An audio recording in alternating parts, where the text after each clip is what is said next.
Assalamualaikum warahmatullahi wabarakatuh. Saya Delia Salsabila Hersa Putri dan di sini saya akan menjelaskan tentang apa saja asas-asas dalam peraturan perundang-undangan. Nah, sebelum masuk ke dalam apa itu asas peraturan perundang-undangan, apakah kita tuh sudah tahu apa itu arti dari asas? Nah, asas itu adalah suatu dasar atau sesuatu yang dijadikan tumpuan untuk berpikir, berpendapat, dan bertindak. Jadi, dari situ bisa kita tangkap bahwa asas-asas peraturan perundang-undangan itu berarti dasar atau sesuatu yang dijadikan tumpuan dalam penyusunan peraturan perundang-undangan. Nah, setelah kita mengetahui apa itu arti dari asas, mari kita mulai masuk ke dalam materi tentang apa saja asas dari peraturan perundang-undangan tersebut.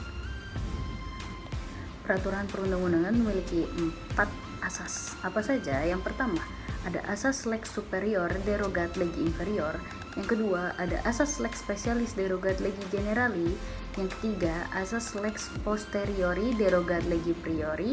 Dan yang keempat, asas undang-undang tidak boleh berlaku surut atau asas legalitas.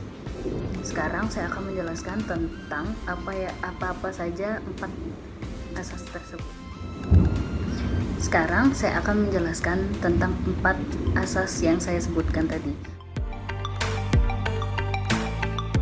Pertama, ada asas lex superior derogat legi inferior. Nah, asas ini mengutamakan peraturan yang lebih tinggi dan mengesampingkan peraturan yang lebih rendah dan biasa disebut sebagai asas hierarki. Nah, teori ini bisa disambungkan dengan teori Steuvenbow karya Hans Kelsen yang sekarang disebut teori Aquo. Nah, teori ini menjelaskan tentang jenjang norma hukum, di mana ia berpendapat bahwa norma hukum itu berjenjang-jenjang dan berlapis-lapis dalam suatu hierarki tata susunan, yaitu digunakan apabila terjadi pertentangan. Nah, dalam hal ini yang diperhatikan adalah hierarki peraturan perundang-undangan. Misalnya, terjadi pertentangan antara peraturan pemerintah dengan undang-undang, maka yang diutamakan dan digunakan adalah undang-undang karena undang-undang lebih tinggi derajatnya. Nah, teori Aquo itu semakin diperjelas dalam hukum positif di Indonesia dalam bentuk undang-undang sebagai pembentukan peraturan perundang-undangan. Nah, sekarang ini hierarki peraturan perundang-undangan di Indonesia diatur menurut ketentuan Undang-Undang Nomor 12 Tahun 2011. Sekarang saya akan menjelaskan tentang asas yang kedua, yaitu asas lex specialis derogat legi generali. Nah, asas ini menjelaskan tentang asas penafsiran hukum yang menyatakan bahwa hukum yang bersifat khusus atau lex specialis, nah dia itu mengesampingkan hukum yang bersifat umum atau lex generali.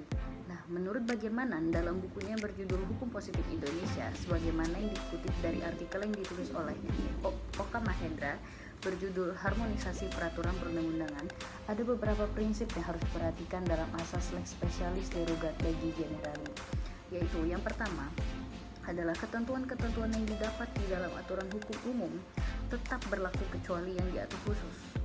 Nah, yang kedua, ketentuan-ketentuan lex specialis harus sederajat dengan ketentuan-ketentuan lex generalis. Yang ketiga, ketentuan-ketentuan lex specialis harus berada di dalam lingkungan hukum yang sama dengan lex generalis.